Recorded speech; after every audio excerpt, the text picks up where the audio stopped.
નમસ્કાર, હું પ્રવીણ. આજે રિયલ ડિબેટમાં મુદ્દો છે કે પેટ્રોલ ડીઝલ પરની નિર્ભરતા ઘટાડી શકાય? Question mark. આપણે જાણીએ છીએ 100ની આસપાસ પેટ્રોલ ભરાવી રહ્યા છે, ડીઝલ ભરાવી રહ્યા છે, અને કોવિડ બાદથી જે પણ ટેક્સીસમાં, ખાસ તો કેન્દ્ર સરકારે ટેક્સ વધાર્યો, જે પરિસ્થિતિ હતી, કેમ કે આવક ઓછી હતી, એક્સાઇઝ વધારી અને બાદમાં પેટ્રોલ મોંઘું પડ્યું. પણ પેટ્રોલ અને ડીઝલનો વિકલ્પ વર્તમાન સમયમાં અથવા તો આવનાર સમયમાં શું, એ પણ એક મુદ્દો છે. આ મુદ્દો એટલા માટે આપણે ચર્ચી રહ્યા છીએ કેમ કે કેન્દ્રીય પ્રધાન નીતિન ગડકરીએ થોડા દિવસો પહેલા જ એવું નિવેદન આપ્યું કે ભારતના વાહનોમાં પેટ્રોલનો ઉપયોગ 5 વર્ષ પછી અદ્રશ્ય થઈ જશે. તેનું કારણ પણ આપ્યું કે આવનાર સમયમાં જે કાર સ્કૂટર છે એ green hydrogen, ethanol, flex fuel અને સીએનજી, એલએનજી પર ચાલશે. અને આપણે જે તમામ જે વાતો કરી રહ્યા છીએ કે હાલના સમયમાં આપણે ઇલેક્ટ્રિક કાર ઘણી જગ્યાએ જોઈ હશે, ગ્રીન પ્લેટ વાળી ઇલેક્ટ્રિક કાર હાલ મોંઘી પડી રહી છે. પણ નીતિન ગડકરીએ કહ્યું કે 1 વર્ષના ગાળામાં, આવનાર સમયમાં 1 વર્ષના ગાળામાં જે ઇલેક્ટ્રિક કારની કિંમત છે એ પેટ્રોલ કારની કિંમતની સમકક્ષ હશે. તો નીતિન ગડકરીનો આ દાવો છે, તેના મુજબ સરકાર કામ પણ કરી રહી છે. અને સૌથી મોટી જે ચેલેન્જ છે અથવા તો પડકાર છે, કેમ કે ક્રૂડ ઓઇલ જે આપણે ઇમ્પોર્ટ કરી રહ્યા છીએ, મોટા ભાગનું ઇમ્પોર્ટ બિલ વધી રહ્યું છે, રૂપિયો ઘસાયો, તેના કારણે પણ ચિંતા વધી, કેમ કે વિદેશી હુંડિયામણ તો જોઈએ, હવે જે જરૂરી છે અને આપણી પાસે નથી તો તે મંગાવવું તો પડશે. પણ આવનાર સમયમાં પેટ્રોલ ડીઝલનો વિકલ્પ શું, જે એક આંકડો છે એપ્રિલ 2021 થી માર્ચ 2022 સુધીનો પેટ્રોલિયમ પ્લાનિંગ એન્ડ એનાલિસિસ સેલનો, કે આપણે વર્ષમાં 2,04,233 મેટ્રિક ટન આપણું કન્ઝમ્પશન એટલે કે આપણો ઉપયોગ પેટ્રોલ ડીઝલનો બધું જ આવી ગયું, એલપીજી નેફ્થાથી માંડીને બધું જ. તો આ પરિસ્થિતિમાં આપણી પાસે વિકલ્પો કયા છે અને નીતિન ગડકરી કહે છે એ રોડમેપ પર આપણે ચાલી રહ્યા છીએ. તો વિકલ્પ આપણને કેટલા સમયમાં મળશે અથવા તો યોગ્ય વિકલ્પ કયા, આ મુદ્દે ચર્ચા જરૂરી છે. માત્ર સ્ટેટમેન્ટ અને હેડલાઇન પૂરતી નહીં, પરંતુ ઇનડેપ્થ પણ ચર્ચા, જેથી લોકો જાણે. કેમ કે પેટ્રોલ ડીઝલના ભાવ ઘરની સમસ્યા પણ છે અને પ્રદૂષણ પણ એક સૌથી મોટો મુદ્દો છે, પર્યાવરણની જાળવણી પણ એક મોટો મુદ્દો છે. આ જ મુદ્દે ચર્ચા કરવા માટે 3 ખાસ મહેમાન આપણી સાથે જોડાશે. ડોક્ટર જયનાણભાઈ વ્યાસ આપણી સાથે જોડાશે, પ્રોફેસર સેબાસ્ટિયન મોરિસ આપણી સાથે જોડાશે અને હિમાંશુભાઈ ભાયાણી પણ આપણી સાથે જોડાશે. તમામનું સ્વાગત છે. વ્યાસ સાહેબ, આપથી જ શરૂઆત કરીએ. નીતિન ગડકરીએ જે વિશ્વાસ વ્યક્ત કર્યો અને જે સ્ટેટમેન્ટ આપ્યું એક કાર્યક્રમમાં કેન્દ્રીય મંત્રીએ કે ભારતમાં વાહનોમાં પેટ્રોલનો ઉપયોગ 5 વર્ષ પછી અદ્રશ્ય થઈ જશે. કાર, સ્કૂટર કાં તો green hydrogen, ethanol, flex fuel, CNG અથવા એલએનજી પર ચાલશે. અને અગાઉ પણ 17 જૂને ગડકરીએ કહ્યું હતું કે તમામ ઇલેક્ટ્રોનિક જે વાહનો છે તેમની કિંમત 1 વર્ષમાં દેશમાં પેટ્રોલ વાહનોની કિંમત જેટલી હશે. આપને લાગે છે કે આ સ્ટેટમેન્ટ તો આપ્યું, કામગીરી પણ થઈ રહી છે, પણ આ શક્ય છે ટૂંકા ગાળામાં કે હજુ સમય લાગશે પેટ્રોલ ડીઝલના વિકલ્પ તરીકે અન્ય જગ્યાએ શિફ્ટ થતા? નીતિન ગડકરીજી, પ્રવીણભાઈ, અત્યારે જે મંત્રીમંડળ છે એમાં કદાચ મને કોઈ પૂછે કે સૌથી વધુ કાબેલ અને સૌથી વધારે દક્ષ મંત્રી કોને ગણાય, તો હું જરા પણ રોકાયા વગર કહું કે ડોક્ટર નીતિન ગડકરીજી. પોતાનું ખાતું છે પાછું બાકી રહેતું હતું, એટલે નીતિનજી જે કહેતા હશે એ માહિતી એમની પાસે હશે એવું માની લઈએ, અને એ માહિતી આપણી પાસે નથી એ પણ હકીકત છે. પણ મને આ માહિતી તો ન મળી શકે એટલે મેં આ વિષય તમે નક્કી કર્યો એ દરમિયાનમાં એક નાનકડો દાખલો ગણવાનો પ્રયત્ન કર્યો, અને એ દાખલો હતો કે 2000ની સાલમાં શું પરિસ્થિતિ હતી અને એના 19 વર્ષ બાદ જ્યારે આપણે આ પરિસ્થિતિની ચર્ચા કરીએ તો એ દરમિયાનમાં કેટલી જેને કહી શકાય કે ઓલ્ટરનેટિવ એનર્જી અથવા તો ગ્રીન એનર્જી એને ગ્લોબલ એનર્જીમાં રિપ્લેસ કરી. તો સાહેબ આમાં એવું છે કે કુલ મળીને જો આપણે 2019માં જોઈએ છે તો એને સરખામણી 2000ની સાલ સાથે કરીએ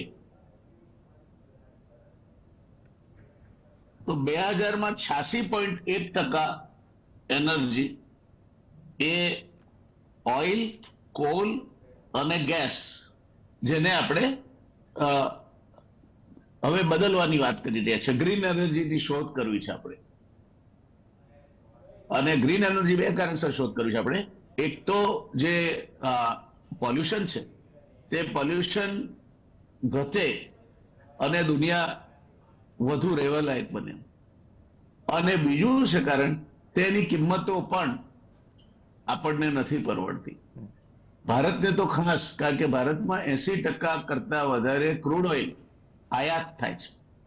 એટલે આપણે એક બાજુ વધતી જતી કરંટ એકાઉન્ટ ડેફિસિટની ચિંતા કરતા હોઈએ તો ભારતના માટે તો આ મુદ્દો એ સૌથી વધુ પ્રાથમિકતાનો મુદ્દો હોવો જોઈએ.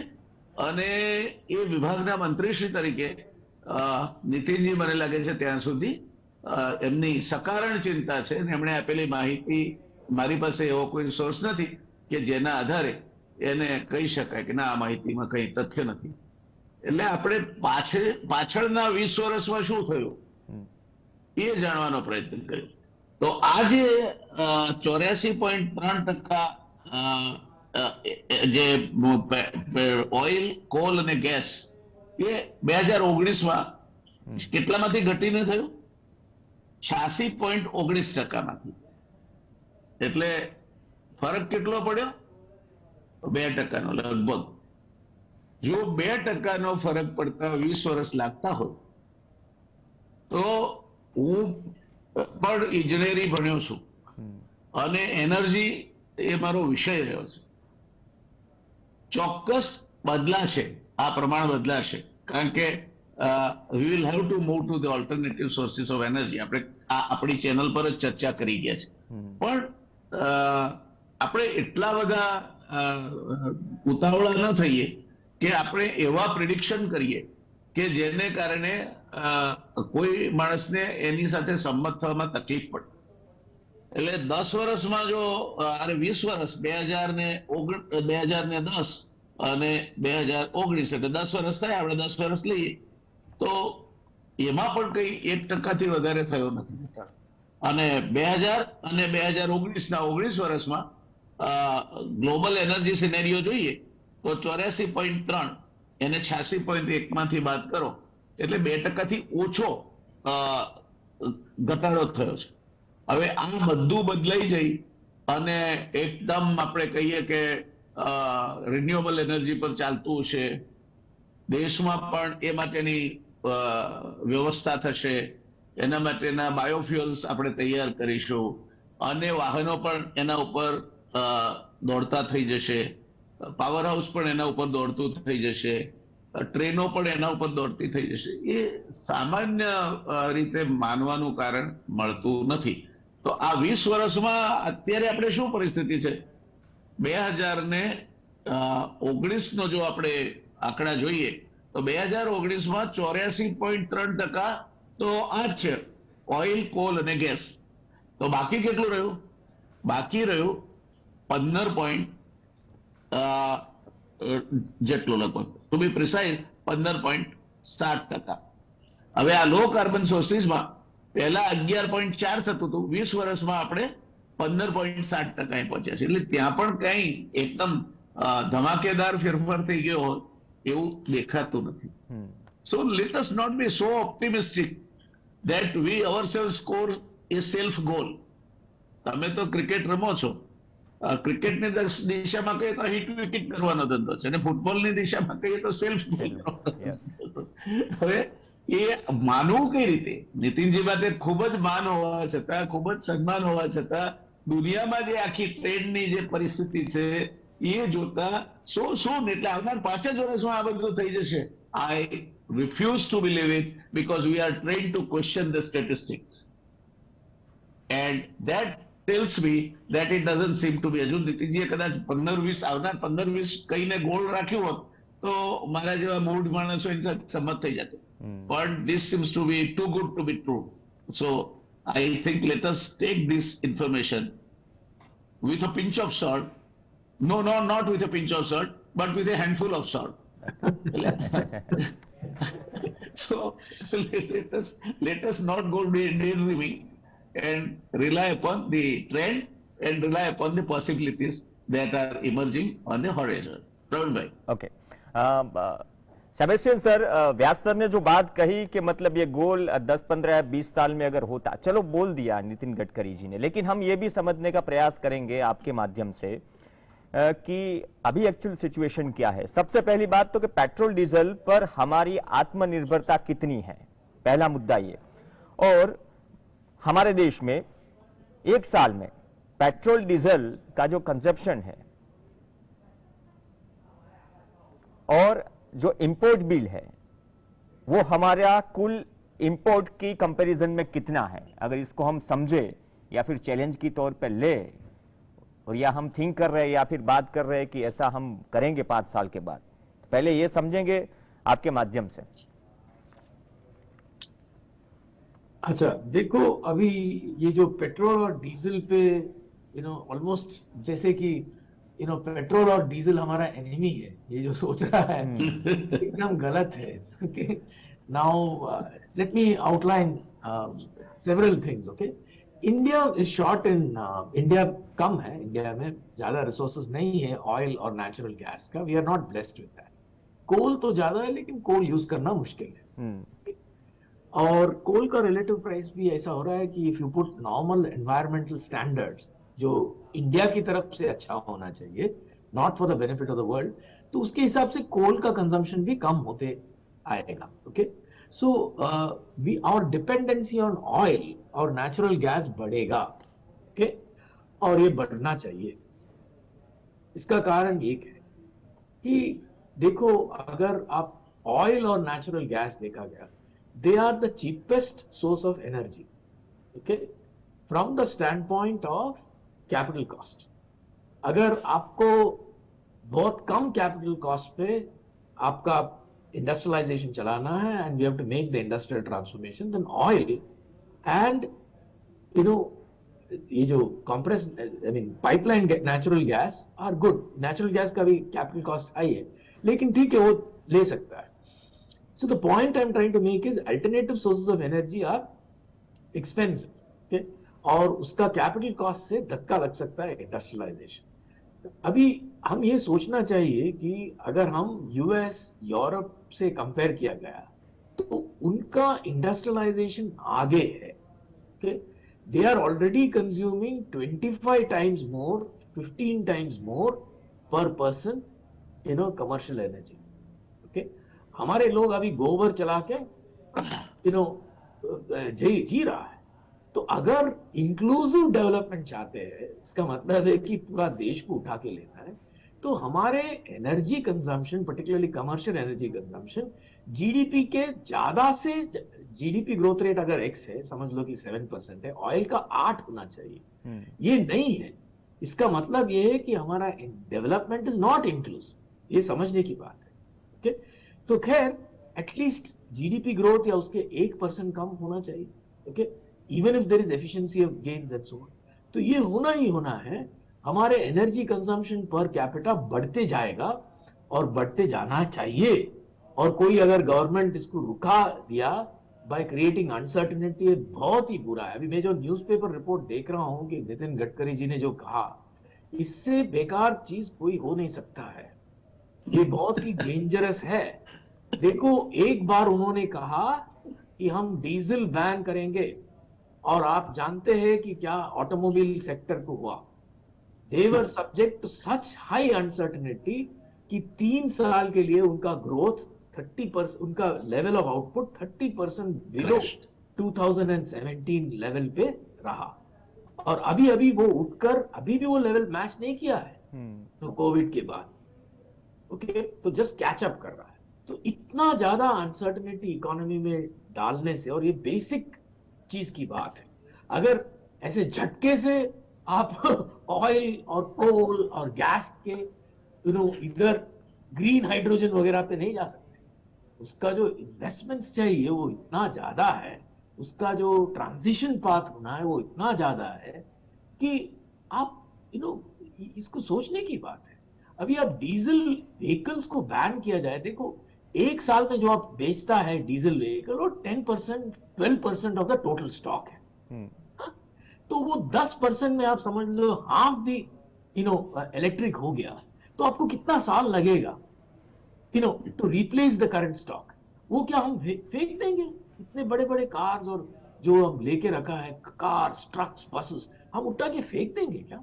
क्या उसको ऐसे ही कन्वर्ट कर सकते? ये मुमकिन नहीं है। ये देखो, this is an idle ivory tower discussion. जो जो back of the envelope calculate कर सकते, वो अभी कभी ऐसा बोलेगा नहीं। ये अट्टर बुद्धूगिरी है, और उसका कोई नहीं। अगर ये बात ठीक है तो ये मैं विश्वास नहीं कर सकता हूं कि नितिन गडकरी जी ऐसे बात करेंगे, क्योंकि ये बहुत ही मुश्किल काम है। हाँ, और ये बहुत ही अनइमेजिनेबल।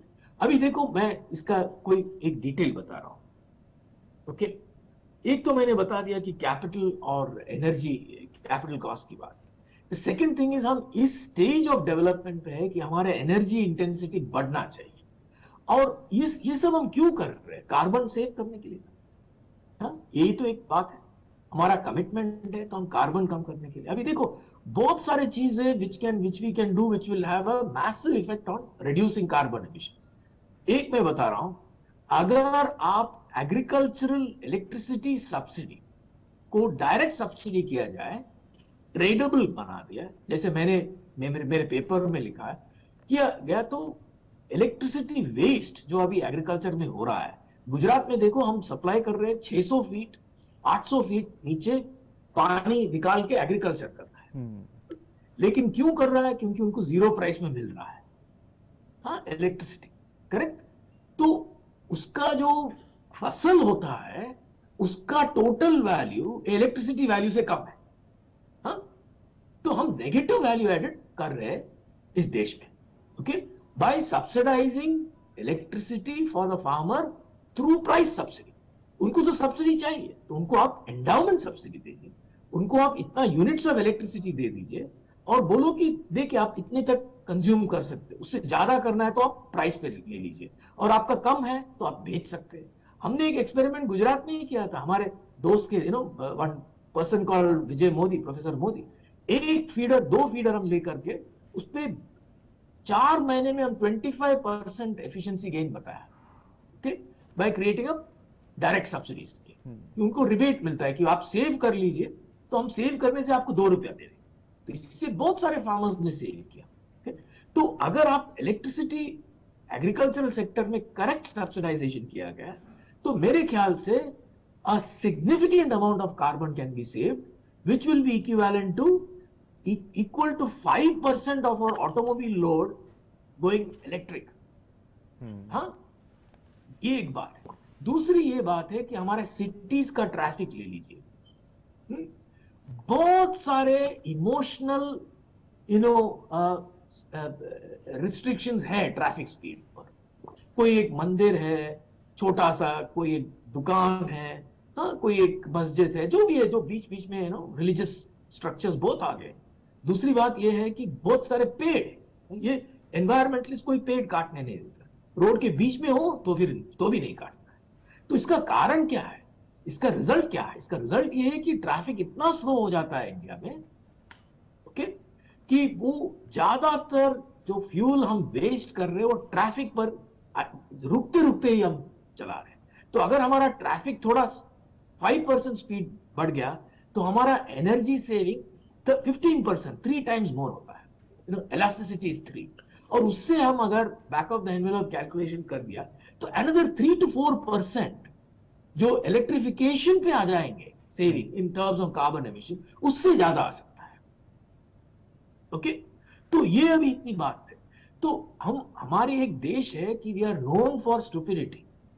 अभी मैं दूसरी बात बता रहा हूं, अभी रहा नहीं है, तो इसलिए बहुत आराम से किसी को डर, किसी को हर्ट नहीं होगा ये बात करने से। एक जमाने में था, हम डीजल को एकदम कम प्राइस रिलेटिवली रखा और पेट्रोल को एकदम बढ़ा दी।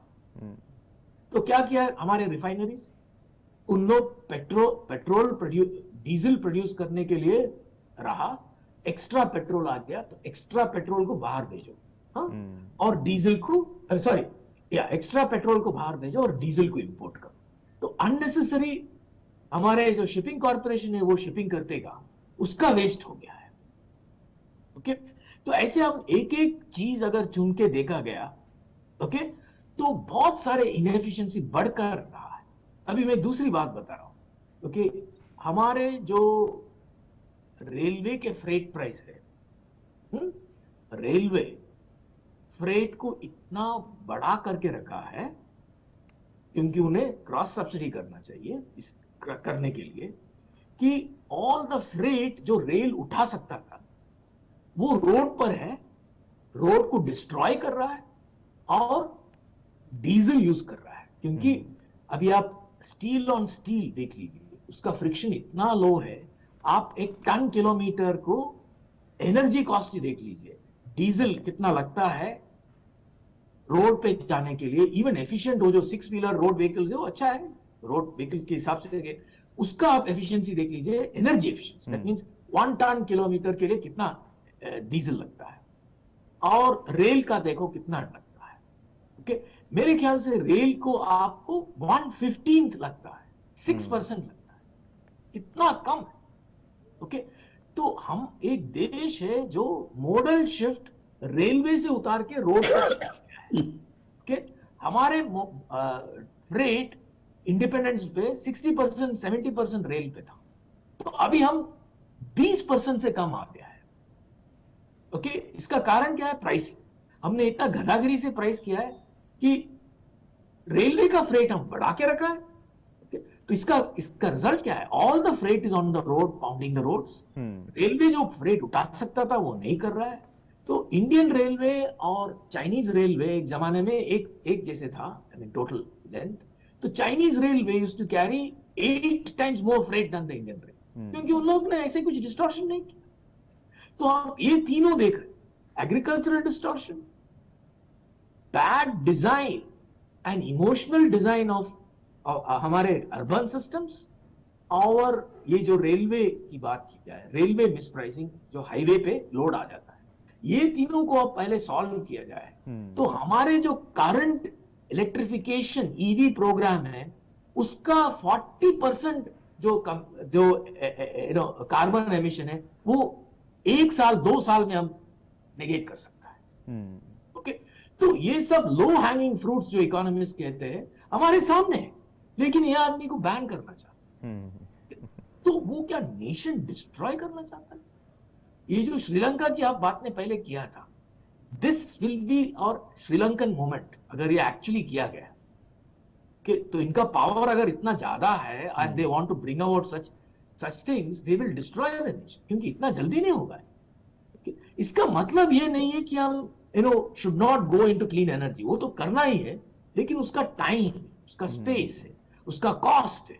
उसका कॉस्ट इतना ज्यादा है कि it's better if some advance countries where, but when it suits us we should do it. और हमारे एम्पल सोलर है, तो ग्रीन हाइड्रोजन का भी एजेंडा है, वो अच्छा है, लेकिन इसका मतलब नहीं है कि 2 साल या 5 साल में ग्रीन हाइड्रोजन सब चलेगा, ये बकवास। ओके, और दूसरी बात है कि गवर्नमेंट हैज नो विजडम। अभी there are 2 kinds of energy applications, static and mobile. Okay, static पे आप कैपिटल लोड कर सकते हैं, मोबाइल पे आपको बहुत कॉम्प्लिकेटेड है। अगर आप फोर्सिबली समझ लो कि गैस से व्हीकल्स चला दिया और जो पेट्रोल जो गैस जो व्हीकल्स यूज कर सकता है वो दूसरी जगह यूज किया, it's a total national waste. Okay, petrol और डीजल आइडियली आप मोबाइल एप्लीकेशन के लिए रख दीजिए, और गैस, ग्रीन हाइड्रोजन वगैरह जो बहुत ही डिफिकल्ट है हैंडल करने के लिए, वो स्टैटिक एप्लीकेशन के लिए, तो फिर हमारे मूवमेंट अच्छा होगा। लेकिन ये क्या है कि हमें इमोशनल किक चाहिए, अरे कार सब लोग कर रहा है तो हम भी करें। ठीक है, वो करना चाहिए क्योंकि उसका टेक्नोलॉजी हम पीछे नहीं हटना है, तो वो एक दूसरी बात है। लेकिन इसका बैन करके डीजल को हम नहीं चलाना, उसको इंसेंटिव दे दो, चला दो। उस इंसेंटिव से जितना होता है होने। अब ये इंसेंटिव की मैं एक बात करूंगा। एक गाड़ी से, एक डीजल या पेट्रोल व्हीकल से गवर्नमेंट का कितना बेनिफिट होता है आप जानते हैं? Every rupee you spend, whether on tyre, depreciation, okay, fuel okay, and replacement, सब कुछ आप ले लीजिए। ओके, तो 1 रुपये जो हम देते स्पेंड करते ओवरऑल लाइफ साइकिल का, उसपे से मेरे ख्याल से अबाउट 60 पैसा गवर्नमेंट के हाथ में जाता है। ओके, और आप 1 रुपया ले लीजिए, सब टैक्स मिला के, रोड टैक्स सब कुछ मिला के, ओके, और एक ग्रीन व्हीकल आप ले लीजिए जिसका टैक्स वगैरह सब नहीं है और सब्सिडी भी दे के रखा है। जब भी हम 1 रुपया स्पेंड करते हैं उसपे से 10 पैसा भी गवर्नमेंट को नहीं जाता है। तो आज हमारे auto sector is a major contributor to indirect tax. Okay, तो वो कहां से निकालेगा मिस्टर गडकरी? ओके, ये भी एक बात है ना। तो ये सब जरा सोच के बात कर। ओके, सोचने वाली बात की, जो मतलब जो है, मतलब हमारे यहाँ कहावत है ना कि ગામ કરે તો આપણે કરીએ, પણ તમે જે નાની નાની વાતો મૂકી સેબેસ્ટિયન સર, એ પણ એક મોટી સમસ્યા છે, અથવા તો એ પણ એક મહત્વનો મુદ્દો કે એ રસ્તો છે જેના પર પણ ફોકસ કરવાની જરૂર છે. આ મુદ્દા પર આગળ વધીશું, હજુ નેક્સ્ટ સ્ટોપ પર જઈશું, હજુ ઘણું બાકી છે. એક બ્રેક માટે રોકાઈશું. બ્રેક બાદ હિમાંશુ ભાયાણી સાથે ચર્ચા કે પેટ્રોલ ડીઝલનો વિકલ્પ અથવા તો આપણે વિકલ્પ શોધી લીધો છે અથવા તો નિર્ભરતા આપણે ઘટાડી શકાય ખરા વર્તમાન સમયની સ્થિતિમાં અને તૈયારીઓના ભાગરૂપે, નીતિન ગડકરીના સ્ટેટમેન્ટ વચ્ચે અને આપણી તૈયારીઓ વચ્ચે. પેટ્રોલ ડીઝલ પર આ નિર્ભરતા ઘટાડી શકાય, ચર્ચા આગળ વધારી. બ્રેક પહેલા વ્યાસ સાહેબ અને પ્રોફેસર સેબેસ્ટિયન મોરિસ સાથે વાત થઈ. હિમાંશુભાઈ ભાયાણી પણ આપણી સાથે છે. હિમાંશુભાઈ, બ્રેક પહેલા જે અલગ અલગ વિકલ્પો પર વાત કરી અને મુખ્ય જે ટચી પોઈન્ટ્સ છે તેના ઉપર પણ પ્રોફેસર સેબેસ્ટિયન મોરિસે વાત કરી. પણ બીજો એક મુદ્દો એ પણ છે કે ભારતમાં E20 જે પ્રોજેક્ટ છે તેના હેઠળ 2025 સુધીમાં પેટ્રોલમાં 20% ઇથેનોલ મેળવવામાં આવશે તેવું કહેવાય રહ્યું છે. ને ઇન્ડિયા સ્પેન્ડના રિપોર્ટ મુજબ આવું કરીએ તો ભારત વાર્ષિક 30,000 કરોડ રૂપિયા પેટ્રોલિયમ ખર્ચ બચાવશે. એટલે કે ટોટલ જે ખર્ચ જે છે તેના 0.7%. તેનાથી વાયુ પ્રદૂષણમાં પણ ઘટાડો થશે. તો આ જે લક્ષ્ય મૂકવામાં આવ્યો છે અથવા તો જે રોડમેપની વાત થઈ રહી છે એ બાબતે આપણનું શું કહેવું છે? પેલા તો જે જયનારાયણ સાહેબે જે વાત કરી કે 2%નો જે ડિફરન્સ મેળવવામાં જેટલો સમય ગયો એ સમય તમારે કોઈ પણ વસ્તુમાં કન્સિડર કરવો પડે. એટલે આ એપ્રિશિએબલ ટાર્ગેટ છે કે નહીં પછીની વાત છે, પણ આ સમય તમે એમ કે 2-5 વર્ષની અંદર ફેઝ આઉટ કરી દો, આ એટલું શક્ય નથી. પહેલી વસ્તુ. બીજી વસ્તુ, મોરિસ સરે જે વાત કરી કે રોડ ડિસિપ્લિન, આજે રાજકોટ જેવા શહેરમાં શહેરની બધી બાજુ 7 જે રસ્તાઓ છે એ બધા અત્યારે ખોદી નાખવામાં આવ્યા છે. Per day average consumption diesel અને પેટ્રોલનું પર ડે રાજકોટ શહેરનું 10 કરોડ રૂપિયાનું છે એડિશનલ, કારણ કે તમારા વ્હીકલ સ્લો થઈ ગયા છે, જે વાત કરી મોરિસ સાહેબે. અને બીજી એક વાત બહુ મહત્વની સાહેબે કરી, હું એક એવિડ બાઇકર છું, હાઈવેઝ ઉપર બાઇક લઈને જાઉં છું, આખો ફ્રેટ જે રેલનો હતો એ રોડ ઉપર આવી ગયો છે. હાલતા ને ચાલતા તમે જોશો કે એક્સિડન્ટ્સના કિસ્સાઓ વધી રહ્યા છે. આને કારણે રોડ ડિસિપ્લિનનો બહુ મોટો પ્રશ્ન છે. અને નેશનલ હાઈવેઝ પણ કન્સ્ટ્રક્ટ થઈ રહ્યા છે. એવું નથી કે નેશનલ હાઈવેઝ સ્મૂથલી જઈ રહ્યા છે અને બાકીની બધી પરિસ્થિતિઓ છે. એટલે આ બે વસ્તુને ધ્યાનમાં લઈને આપણે આગળ વાત વધારીએ તો જે વાત આવે છે કે 30,000 કરોડની બચત, 30,000 કરોડની બચતની સામે સૌથી મોટો મુદ્દો, અને જે બહુ એક ફેવરિટ સબ્જેક્ટ છે ઇવન જયનારાયણ સાહેબ વ્યાસનો, વોટર સિક્યોરિટી. એથેનોલ બ્લેન્ડિંગ તમે જે વધારશો, એથેનોલ આવશે ક્યાંથી? સુગર કેન મિલ્સમાંથી, right? Sugar cane mills are one of the largest pollutants today apart from paper mills and other issue. એટલે તમારું પોલ્યુશનનું સ્તર વધશે, તમારા ગ્રાઉન્ડ ટેબલ્સ, તમારા વોટર ટેબલ્સ ખરાબ થશે. પહેલી વસ્તુ. બીજી વસ્તુ કે તમે આજે સ્ટડી કરો એથેનોલનું બ્લેન્ડિંગ ક્લાઇમેટ ફ્રેન્ડલી છે કે નહીં, એમાં એક મોટો પ્રશ્ન આવે છે. અને વેસ્ટર્ન વર્લ્ડમાં કોણ અને જે બીજા પ્રોડ્યુસીસ જેમાંથી એથેનોલ લેવામાં આવે છે એમાં જે પ્રકારનું લેન્ડ બેઝ પોલ્યુશન થઈ રહ્યું છે, કારણ કે એમાં તમારે પેસ્ટિસાઇડ્સ થી માંડીને બધું જે રીતે એમાં વાપરવાનું આવે છે આર્ટિફિશિયલ હોય છે, અને ઈ તમારી લેન્ડને ખતમ કરી રહ્યું છે. જે બે જમાનામાં કોટનની એક પર્ટિક્યુલર વગલ વાપરવામાં આવી હતી અને ગુજરાતમાં કોટનનું પ્રોડક્શન વધ્યું પણ જમીનને બહુ મોટું નુકસાન થયું છે એવી વાત આવી રહી છે. એટલે તમારી યીલ્ડ એગ્રીકલ્ચર ઉપર અસર કરશે. ભારત આજે મોટામાં મોટી એગ્રીગેરિયન કન્ટ્રી છે, એગ્રીગેરિયન દેશ છે, કૃષિ આધારિત દેશ છે. એટલે એમાં શું પરિસ્થિતિ જનરેટ કરશે એ પેલું જોવું પડશે. બીજું, તમે ઓટોમોબાઈલ એક્સપર્ટ્સના કે મોટી મોટી જે ઓટોમોબાઈલ ફર્મ્સ જે R&D કરતી હોય છે એની સાથે તમે જો વાત કરો, એના રિપોર્ટ સ્ટડી કરો, અને જે સાહેબે કીધું કે ઓટોમોબાઈલ સેક્ટરનો જે આખો મોટો આજે ફાળો છે ગવર્મેન્ટની રેવન્યુમાં, એટલે આ બહુ જેને કહી શકો કે ગંભીર ચિંતા માંગી લે એવો વિષય છે. કારણ કે ઓટોમોબાઈલ સેક્ટરમાં એક એવી વાત છે કે આમાં જે કન્ટેન્ટ આવે છે મોઇસ્ચરનું એથેનોલમાં, એને કારણે વ્હીકલ્સને નુકસાન થવાની સંભાવના છે. યુરોપમાં E5 થી E10 ના ફેઝિંગમાં જે પ્રકારની સમસ્યાઓ સર્જાણી છે, એમાં આપણે સીધી E20 ની વાત કરીએ છીએ. એટલે આપણે કઈ દિશામાં વાત કરીએ છીએ મને સમજાતું નથી. ફેઝ આઉટ ધીરે ધીરે કરો, that is a different story. Savings છે, સારી વાત છે, ફાયદો છે, સારી વાત છે, પણ આપણા રોજની કન્ડિશન્સ, આપણા વ્હીકલ્સની કન્ડિશન્સ, આપણે ત્યાં મોટામાં મોટી સમસ્યા એડલ્ટ્રેશનની છે. તમે છૂટ આપશો અમુક ટકાની અને એડલ્ટ્રેશન જે પ્રકારનું કરવામાં આવશે એ તમારી વ્હીકલ લાઈફ ખતમ કરશે. એટલે શું સરકાર એવું ઈચ્છે છે કે ફોસિલ ફ્યુલ બેઝ આધારિત વ્હીકલોમાં એથેનોલ બ્લેન્ડિંગ કરાવીને વ્હીકલો સ્ક્રેપમાં લઈ જવા અને પછી તમારે ધરાર ઇલેક્ટ્રિક વ્હીકલ્સ કે બીજા કોઈ ઓલા ઉપર આવવું પડે, એમાં ભલે સરકાર સબસિડી આપતી હોય, એમાં આખું કન્ઝમ્પશન ડ્રીવન પેટર્ન થાય, પાછું તમારે દેખાડવા રહે કે ભારતમાં ગ્રોથ થઈ રહી છે.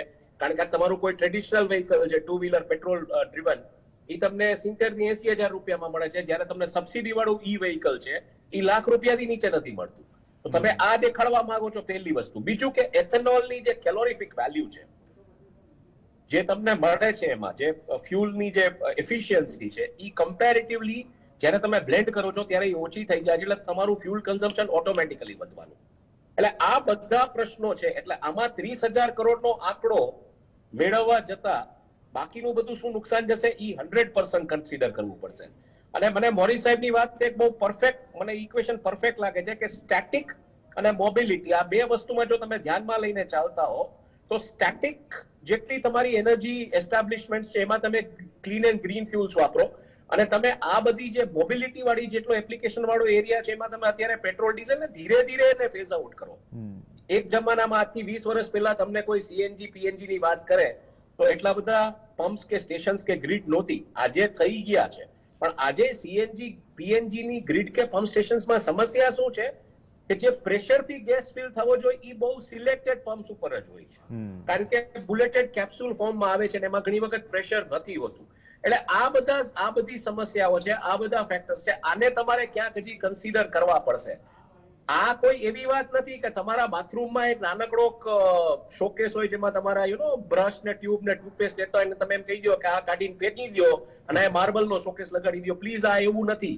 140 કરોડની આબાદી વાળો દેશ, આવડું મોટું રેલ નેટવર્ક, આવડું મોટું રોડ નેટવર્ક, એના ઉપર ચાલતા વાહનો, રોજે રોજ કેટલો માલ સામાન હેરફેર થાય છે.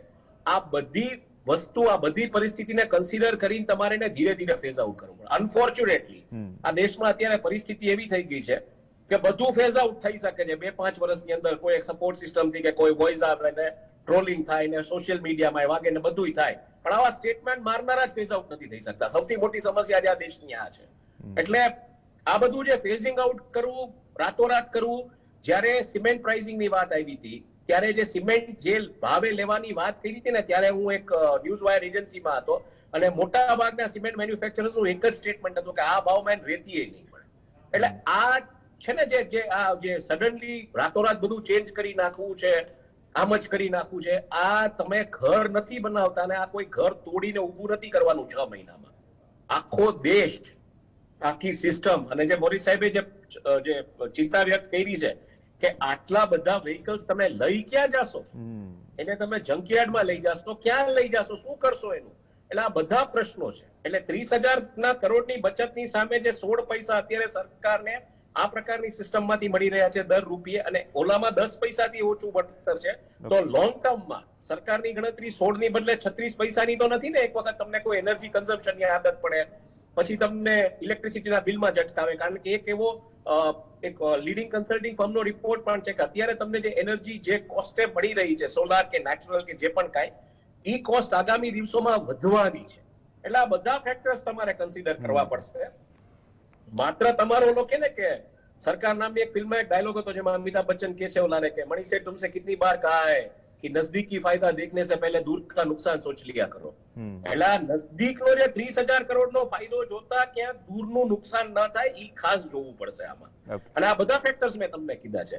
અને અત્યારે પ્રજા પાસે આ જગ્યા નથી, કારણ કે ઇન્ડિયામાં મોટામાં મોટી સમસ્યા શું છે, cost of owning a vehicle is comparatively less than cost of operating a vehicle. એટલે તમે વ્હીકલ જે ઓપરેટ કરો છો એની જે કોસ્ટ છે એના કરતા જે વ્હીકલ તમે ઓન કરો છો એ કોસ્ટ બહુ મોટી થઈ જાય છે. અત્યારે જે ટેક્સેશન પરિસ્થિતિઓ છે, જે પણ કાંઈ છે, ડિમાન્ડ એટલી બધી નથી, જોબ્સ નથી, આમાં આ બધું કેવી રીતના ભેગું થશે એ થોડુંક એક બહુ કોમ્પ્લિકેટેડ આખું આઈ થિંક સ્ટ્રક્ચર છે, એમાં કેવી રીતના ગવર્મેન્ટ એડ્રેસ કરે છે એ જોવાનું રહ્યું આપણે. ઓકે, ધન્યવાદ હિમાંશુભાઈ. તમે કોમન મેનને સમજાય એ રીતે જમીની સ્તરની વાત કરી કે શું ફરક પડશે અને પડી શકે ને વર્તમાન સ્થિતિ શું છે.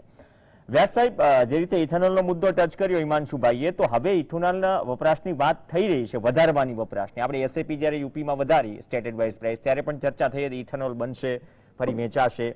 પણ ઇથેનોલ શેરડી અને મકાઈમાંથી બને છે, જેથી આટલા જંગી પ્રમાણમાં ઇથેનોલનું ઉત્પાદન કરવા, આવા પાકનું ઉત્પાદન પર વધારવું પડે એ પણ પ્રેક્ટિકલ વાત છે. શું ભારત ખાદ્યાન્નના ઉત્પાદનમાં ઘટાડા વિના ઇથેનોલનું ઉત્પાદન વધારી શકવા માટે સક્ષમ છે? જો પ્રવીણભાઈ, એક વસ્તુ છે કે તમે જો કોઈ પણ ટેકનિકલ એક્સપર્ટને પૂછો તો he will always say S it is possible. તમે એને કહો કે સાબરમતીની રેતમાંથી સોનું બનાવી શકાય, તો મારા જેવા કોઈ બુદ્ધુ એન્જિનિયરને પૂછો તો એ હા જ કે હા બની શકાય, કારણ કે ધરતીના જે મૂળભૂત તત્વો છે એમાંનું એક છે સોનું. પછી બીજો પ્રશ્ન આવે કે એટ વોટ કોસ્ટ. બનાવી શકવું એ એક વાત છે, it gives you lot of thrill, but if you are going to get at the basic cost of 150 times the present day cost, then why are you doing it? એટલે જે agriculture છે, we are going to face also the water security problem. Our per capita water consumption is very fast reaching lesser than 1000 cubic meter per day per person, which is a water stress condition. Gujarat is already a water stressed state in 80% of the area. હવે એ પાણી ઘટતું જાય છે. બીજી બાજુ આ દેશમાં 80% પાણી ખેતી વાપરે છે. તો તમે આપણે કહીએ કે ગાયને દોઈને ગધેડીને પાવાનો ધંધો કરવાનો તમારે, તમે આ ઇથેનોલ લાવશો ક્યાંથી? મકાઈ તો હજુ ઠીક છે, પણ શેરડી તો 48 ઇંચ ડેલ્ટા પર થાય. 48 ઇંચ પાણી જમીન પર ભરો ત્યારે શેરડીનો પાક આવે. પહેલા 56 ઇંચ પર થતું હતું, હવે 48 ઇંચ પર થાય છે. આપણે 40 ઇંચ પર મૂકીએ, 40 ઇંચ ડેલ્ટા પર, પણ where is the water? It cannot be a rainfed crop. એટલે આ બધું પૂરી એક અંધેરીને ગંડુ રાજા, ટકે શેર ભાજી ટકે શેર ખાજા, એવું ચાલ્યા જ કરે છે. પ્રજા સાંભળીને ખુશ થાય છે. એટલે પ્રજાને પણ મારે ધન્યવાદ આપવા છે કે એને મગજ ગીરવે મૂકી દીધા કે હવે હમણાં હું મગજ નહીં વાપરું, બધું જ થશે ભગવાનની દયા હશે તો. અને એમાં આપણે કોઈ શંકા નહીં કરવાની, કારણ કે રાષ્ટ્રહિતમાં થઈ રહ્યું છે. હું ચોક્કસ કહીશ કે પેટ્રોલમાં ઇથેનોલ મેળવવું એ રાષ્ટ્રહિતમાં છે, પણ એ ઇથેનોલ પેટ્રોલની કિંમત કરતા વધારે કિંમતે પડવાનું હોય તો એ રાષ્ટ્રહિતમાં નથી. એ ઇથેનોલમાં પાણી છે, એ પાણી તમે એમાંથી કાઢી નાખશો કે શું કરશો? જો 20% ઇથેનોલ વાપરશો તમે તો એ પાણી મશીનરીને જંગ લગાડીને છોડશે. એટલે તમે જે કંઈ કરવા રહ્યા છો, એક કેબિનેટ મંત્રી જ્યારે આ પ્રકારની વાત કરે ત્યારે આ બધી અપેક્ષાઓ આપણી હોય છે કે એ કે ભાઈ ક્યાંથી આવશે વધારાના પાક ઉગાડો, કારણ કે આપણી પાસે આપણે હાર્ડલી 16 થી 18% જમીન agriculture is irrigation field, rain independent. બાકીની જમીન તો ઇટ ઇઝ રેઇન ડિપેન્ડન્ટ. 84% જમીન તો રેઇન ડિપેન્ડન્ટ છે. અને વરસાદ તમે કોઈ પ્રમાણે શેરડીનો પાક કે સાયકલ પ્રમાણે પડશે એવું માનો છો? કે મકાઈને જે પાણી જોતું છે એમ પડશે એવું માનો છો? ઇટ કેનોટ બી. એટલે પાણી પણ એટલું જ કિંમતી છે, કદાચ એથી વધારે કિંમતી છે. હજુ મારી પાસે અહીં અમદાવાદમાં ફરવું હોય અને મોટર નહીં હોય, બાઇસિકલ પણ નહીં હોય, તો હું સાયકલ પર ફરી શકીશ. પણ અમદાવાદમાં રહેવા માટે મને માથાદીઠ 5 લીટરે પાણી નહીં મળે તો એપિડેમિક થી માંડીને ઘણા બધા દૂષણો એ મારા ઉપર લાગશે. એટલે આ બધા આઈડિયા રોમાંચક છે. We should not get lost into romanticism of the technology. that recycling of the water. See, in Singapore, correct, but Singapore's population is almost comparable with Surat. And people are more responsible as far as law is concerned. So they are, જ્યારે Singapore દેશ બન્યો ત્યારે મલેશિયાથી પાણી આયાત કરતો હતો.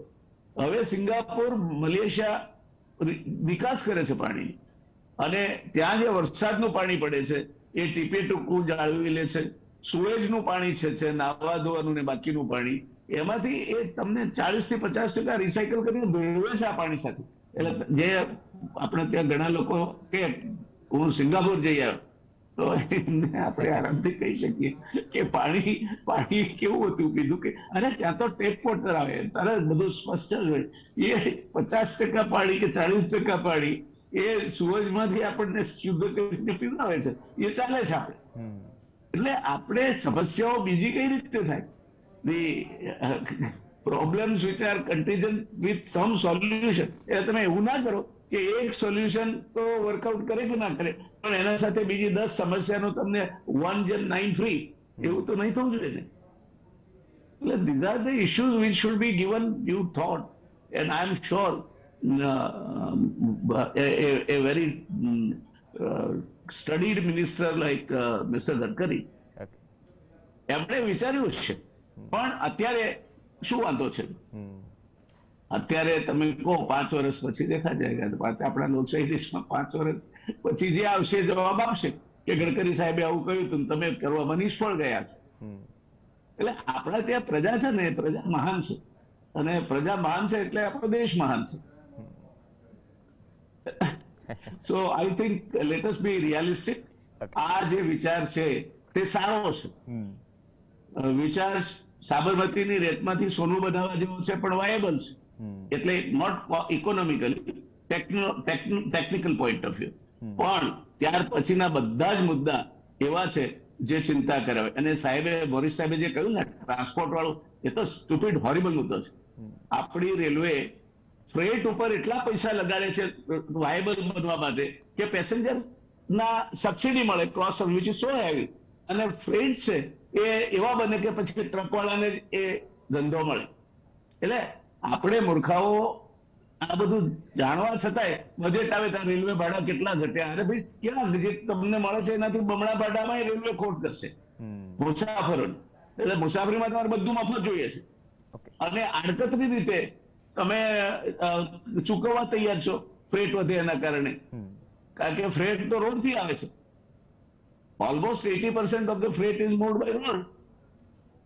Railway is fast losing, even out of 20%, railway is losing their share. એટલે આ સબસિડી, ક્રોસ સબસિડી, આનું બધાનું જે લોજિક છે એ પોલિટિકલ પાર્ટીઝ માટે જુદું હોય છે. આપણા ગુજરાતીમાં એક ફિલ્મ આવી હતી, મને એનું ટાઇટલ ભૂલી જાઉં છું, પણ એક રેલવેમાં ટીટી સાહેબ હતા અને કરપ્શન માટે જાણીતા હતા. અને રેલવેમાં બીજા સુપરવાઇઝિંગ ઓફિસર હતા સોમ સાહેબ બહુ સ્ટ્રિક્ટ હતા.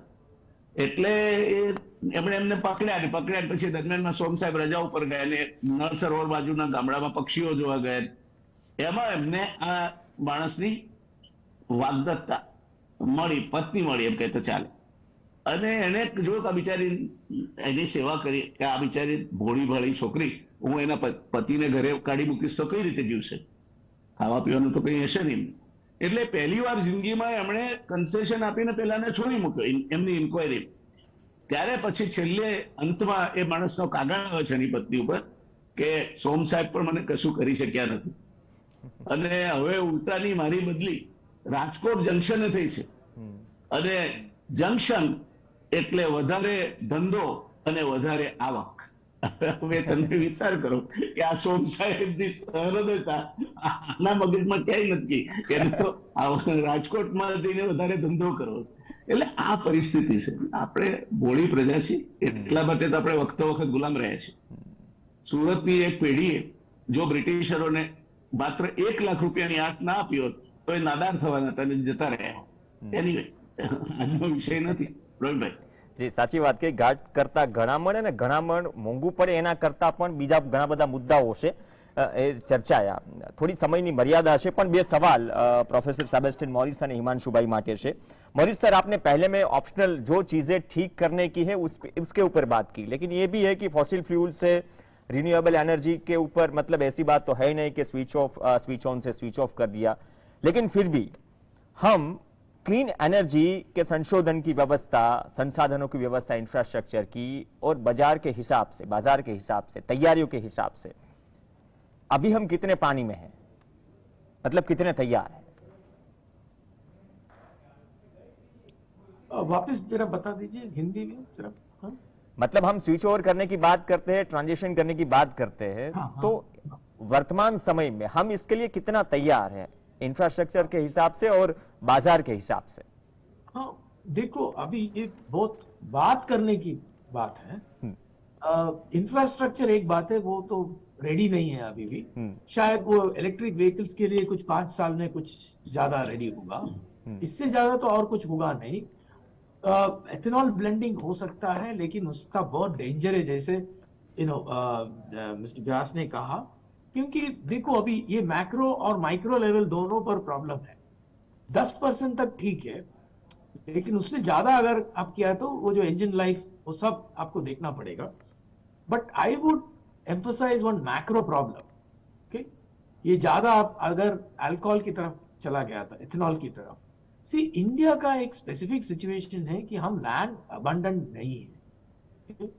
हमारे देश में करीब 18% to 19% of the world's population है, 18% ऑफ द वर्ल्ड्स पॉपुलेशन, और सिर्फ 2% ऑफ द वर्ल्ड्स लैंड है।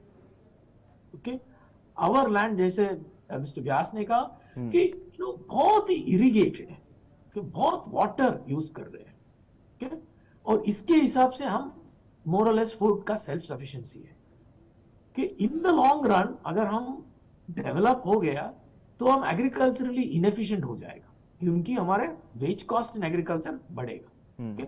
आज हम हमारे एग्रीकल्चर को कुछ नहीं दे रहा है, इसलिए हम शायद कॉम्पिटिटिव है एग्रीकल्चर, लेकिन जैसे China is the world's most efficient producer agriculture, फिर भी वो वेरी लार्ज इंपोर्टर है, वो नॉन कॉम्पिटिटिव, क्योंकि उनके पास भी ज्यादा लैंड नहीं। ओके, हमारे पास क्या है कि हम जो एथेनॉल ग्रो करेंगे वो वेस्टफुल वाटर यूज करके, उसका जो वाटर जेनरेट करने का जो एनर्जी है वो उससे ज्यादा होगा।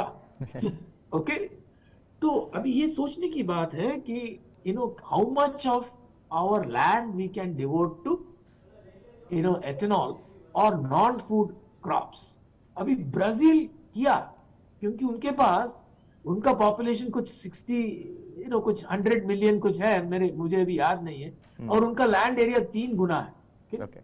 और उनके पास बहुत सारे फॉरेस्ट है जो डिस्ट्रॉय किया है। तो जो लैंड जिसके पास ज्यादा है, जिसका पॉपुलेशन कम है, वो एथेनॉल कर सकते हैं। ओके, हम करने से थोड़ा बहुत कर सकते हैं एज अ बैलेंसिंग। ओके, उसके ज्यादा हम करने से हमारा ही डिस्ट्रक्शन होगा और हमारा कार्बन एमिशन और भी बढ़ेगा। ये उल्टी बात है। और दूसरी एक है कि हम देखो इंपोर्ट कर रहा है ऑयल और गैस, तो हमें बहुत डर है कि ये इंपोर्ट है। हम इसका देखो, कोई देश ऐसा नहीं है कि वो बिना इंपोर्ट किया डेवलप हो सकता है। ओके, तो इसका अभी, लेकिन इसका मतलब नहीं है कि अब कुछ भी इंपोर्ट कर लो, पॉलिसी ना हो। ओके, अभी आप कोरिया को देख लीजिए, कोरिया या ताइवान या चाइना, इनके लैंडमैन रेशियो से हमारा रेशियो थोड़ा जोड़ता है, पर्टिकुलरली कोरिया। तो Korea is a very large importer of energy. Okay, very large. उनका जो एनर्जी है 80% वो इंपोर्ट करते हैं, लेकिन उनका कोई डर नहीं है, क्योंकि उनका एक्सपोर्ट्स ज्यादा है और मैन्युफैक्चर्ड गुड्स सर्विसेज। तो हमारा ऐसा एक देश है कि हम अगर एक्सपोर्ट लेड ग्रोथ नहीं किया गया तो हम मर जाएंगे, कभी ग्रो नहीं पाएंगे। और अगर हम वो सक्सीड किया तो एनर्जी का कॉस्ट, इंपोर्ट किया या ना किया, it's not a very relevant thing. तो कॉस्ट के हिसाब से इधर कुछ नहीं, इंपोर्ट हो या ना इंपोर्ट हो उसका ज्यादा फर्क नहीं है, लेकिन ये जो कार्बन एमिशन है उसका ध्यान रखना है। और उसके लिए हमारे देश में सनलाइट जो है वो एकदम अवेलेबल है। ओके, पर्टिकुलरली वेस्टर्न इंडिया, जिधर the number of days of sunlight is high. Eastern India में कम है, क्योंकि वो क्लाउडी होता है। ओके, तो अगर वेस्टर्न इंडिया का हम सनलाइट यूज करना है तो long term strategy must be green hydrogen. Okay, long term medium term strategy must be grid develop किया so that the electricity can flow from west to east. And immediate strategy is आप market mechanism electricity पे तैयार किया. So you have a traded mechanism in electricity में day ahead markets और balancing markets किया गया. तो इसके हिसाब से अगर आप करने से जो सनलाइट का energy, solar energy day time में आएगा सरप्लस में, ओके, उसको आप स्टोर कर सकते हैं. ओके, कैसे? Through using pump storage. और जब पीक आफ्टर 4 बजे के बाद, जब 6 बजे 8 बजे का पीक आता है, उसी पंप स्टोरेज से आप गिरा सकते हैं. बहुत अच्छे साइड से गुजरात में भी. तो ये ऐसे स्ट्रैटेजी करना है. ऐसे नहीं है कि हम हर एक देश के पीछे दौड़े. ठीक है, सिंगापुर वाटर रिसाइकल कर रहा है तो हम वाटर रिसाइकल कर लेंगे, उस देश ये कर रहा है तो हम वो भी कर लेंगे. ऐसे नहीं, वो तो बकवास है. ये क्या है कि this is called management by fashion. Management by fashion कभी, अब मैं अभी अगर कंपनी चला रहा हूं, हाँ ये कंपनी वो कर रहा है, आज ट्रेंड है तो हम ट्रेंड से चला लेंगे. ऐसे तो नहीं होगा. वो किया गया तो आपका देश ट्रेंड से चलाना है तो श्रीलंका बहुत अच्छा एग्जाम्पल. ઓકે, ફાઇનલ કોમેન્ટ હિમાંશુભાઈ. બહુ થોડો સમયની મર્યાદા છે પણ છતાં એક સવાલ, 1-1.5 મિનિટ જેટલો સમય બચ્યો છે. તો આપ ભવિષ્યમાં વિકલ્પ તરીકે પેટ્રોલ ડીઝલના જે અનુકૂળ હોય ભારત માટે, એ કઈ રીતે જોઈ રહ્યા છો વિકલ્પ તરીકે? ભવિષ્યના વિકલ્પ પેટ્રોલ ડીઝલના આખા વિશ્વએ શોધવાના પ્રયત્નો કર્યા છે. 2008-2010 ના સમયમાં ફ્રેકિંગ ટેકનોલોજી એટલે શેલ ગેસની ટેકનોલોજીની બહુ મોટી વાતો થઈ, પણ હંમેશા એક વાત આવીને ઉભી રહી જાય છે કે એનો કોસ્ટ બેનિફિટ શું છે. જે જયનારાયણ સાહેબે વ્યાસે વાત કરી કે ભાઈ રેતી મળે છે સાબરમતીમાં, એમાંથી સોનું બની શકે એમ છે, પણ એ ઇકોનોમિકલી વાયબલ છે કે નહીં એ તમારે જોવું પડશે. એટલે આ બધી જ પરિસ્થિતિઓમાં જેટલા ઓપ્શન્સ અત્યારે વર્લ્ડમાં જ્યાં પણ ક્યાંય અવેલેબલ છે, ચાહે કોલબેટ મિથેન હોય, ગ્રીન ગેસીસ હોય કે ઈવી ટેકનોલોજી હોય કે ફ્યુલ સેલ ટેકનોલોજી, આની વાયબિલિટી શું છે સૌથી પ્રથમ. અને બીજું, આજે વર્ષોથી ફોસિલ ફ્યુલ માટે જે પ્રકારની ગ્રીડ સિસ્ટમ છે આખા વર્લ્ડમાં, પેટ્રોલ પંપ આ તે બધું જે કાંઈ, ઈ ઇન્ફ્રાસ્ટ્રક્ચર તમારે રાતોરાત ઊભું નહીં થાય. એટલે ઈ ઇન્ફ્રાસ્ટ્રક્ચર ઊભું કરવું, એટલે તમે કલ્પના કરો કે એક કોઈ શહેરની અંદર માની લ્યો કે 25,000 ગાડીઓ ઈવી ઇલેક્ટ્રિક ચાર્જિંગ ઉપર ચાલે છે, સડનલી એક જ ટાઈમ એ બધી ગ્રીડમાં ગઈ તો ગ્રીડ ઉપર કેવડો લોડ આવશે. એટલે આ બધા ફેક્ટર્સ તમારે કન્સિડર કરવા પડશે. આ એમને નહીં પતી જાય. એટલે ઓપ્શન્સ છે, ઓપ્શન્સ વાયેબલ છે કે નહીં એ આખી વર્લ્ડની એનર્જી માર્કેટ જોવે છે. શેલમાં આજે તમે જુઓ, શેલ જયારે આવ્યું હતું ત્યારે 2008-2010 માં તો હો આ થઈ ગયું હતું, વર્લ્ડની મોટામાં મોટી કંપનીમાં પડી હતી. આજે સડનલી એન્વાયરમેન્ટલી શેલ વાયેબલ નથી થતું, પ્રાઇસ વાઇઝ શેલ વાયેબલ નથી થતું. એટલે આ બધા ફેક્ટર્સ હોય છે. આવે ત્યારે એમાં કોક આવી નવી શોધ લઈને આવે અને એમ હોય કે આમાં હું કમાઈ લઈશ. અત્યારે કેમ ટેસ્લા માટેનો ક્રેઝ ચાલી રહ્યો છે કે ટેસ્લાની કઈ પણ વસ્તુ હોય તો ઇટ્સ ડન કે આ છે જ. હવે જે ગાડીઓ જે પ્રકારની આવવાની છે, એ જે પ્રકારનું ફ્યુલ કન્ઝ્યુમ કરશે, એને જે પ્રકારની એફિશિયન્સી જોશે, એમાં તમારે બહુ મોટો પેરાડાઇમ શિફ્ટ લઈ આવવો પડે છે. એટલે ઓપ્શન્સ લઈ આવવા જ પડશે, પણ એ વાયેબલ કેટલા છે? આપણા દેશ જેવું રાષ્ટ્ર, એટલે જે મોરી સાહેબે જે કીધું એ સાથે હું સહેમત છું કે તમે ઇમ્પોર્ટ કરો છો એટલે ડરોમાં, કારણ કે 86% ઓઇલ ને ગેસનો જથ્થો middle East, former Soviet union કે રશિયા બેઝિકલી અને લેટિન અમેરિકા અને અમેરિકામાં છે. બાકીના 14% આખી દુનિયા રમી રહી છે. એટલે ઈ ઇમ્પોર્ટ કરવું જ પડશે તમારે. અને એના વિકલ્પો ધીરે ધીરે, અને આઈ થિંક બેસ્ટ એક્ઝામ્પલ જેમણે આપ્યું કે સ્ટેટિક અને મોબિલિટી આજે ડિવાઇસ કરી, ગ્રીડિંગ કેવી રીતના ડિવાઇસ કરવું, કેવી રીતના નેચરલ એનર્જીને યુઝ કરવી, આ બધા એરિયાઝ નીતિ આયોગ થી માંડીને બધાએ વિચારવા પડે, મિનિસ્ટરે વિચારવા પડે, બધાએ વિચારીને આમાં વ્યવસ્થિત રીતે કામ કરવું પડે. સમસ્યા આપણા દેશમાં એ છે કે આઈડિયા કોઈ પણ એક બ્યુરોક્રેટ આપી દે છે, એની વાયબિલિટી શું છે એ જ કોઈને ખબર નથી. એલ્યુમિના રિફાઇનરી કચ્છમાં આવી શકે એવા આઈડિયાઝ આપવામાં આવ્યા છે. એલ્યુમિનિયાના પ્લાન્ટ્સ ઇન્ડિયામાં ડેમ્સની આસપાસ છે, કેટલું પાણી જોઈએ, કેટલી એનર્જી જોઈએ, એનો કોઈને અંદાજો નથી. અને તમે મોટા મોટા છાપાઓમાં હેડલાઇન જોશો કે એલ્યુમિના રિફાઇનરીનો પ્લાન્ટ કચ્છમાં આવશે. ભાઈ ક્યાંથી આવશે? એટલે viability is the core thing. Viability હશે તો બધા ઓપ્શન્સ વાયબલ છે ને કેવી રીતના લઈ જવા ફેઝ વાઇઝ, અને એનું કેવી રીતના ફેઝ આઉટ કરવું, એ એક આખી બહુ મોટી આખી જેને કહી શકાય એક્સરસાઇઝ છે, બહુ મોટો પ્રકલ્પ છે. બહુ સારી વાત કરી અને બહુ સાચી વાત કરી કે મોટી એક્સરસાઇઝ છે ને વિકલ્પો છે એ કેટલા વાયેબલ છે. કદાચ આ મુદ્દા પર અલગ અલગ ડાયમેન્શનમાં વાત થઈ. આપણી પાસે જે સમસ્યાઓ છે તેમાં આપણે ક્યાં ખૂટી રહ્યા છીએ, પાછળ થોડા બેકફૂટ પર છીએ અથવા તો કામ થવું જરૂરી છે, તે અંગે પણ વાત થઈ. પણ ભવિષ્યમાં વિકલ્પો માટે વિકલ્પો કેટલા વાયેબલ છે, જ્યાં સુધી પેટ્રોલ ડીઝલની વાત આવે તેના માટે રાતોરાત તો સ્વિચ ઓફ અને સ્વિચ ઓન તો નથી કરી દેવાની, પણ જે પ્રક્રિયા જે છે એ એટલી રાતોરાત નહીં થાય, સમય લાગશે. બીજી વાત તેમના માટે ઇન્ફ્રાસ્ટ્રક્ચર, અને ત્રીજી વાત કે એ ઘાટ કરતા ઘણામણ મોંઘું પડે એવી સ્થિતિમાં તો નથી ને. તો દરેક મુદ્દા પર શક્ય એટલી ચર્ચા થઈ. એના માટે ધન્યવાદ પ્રોફેસર સેબેસ્ટિયન મોરિસજી, હિમાંશુભાઈ ભાયાણી અને ડોક્ટર જયનારાયણભાઈ વ્યાસ. ધન્યવાદ. રિયલ ડિબેટમાં જોડાયા. આ સાથે ચર્ચામાં હાલ બસ આટલું જ. નમસ્કાર.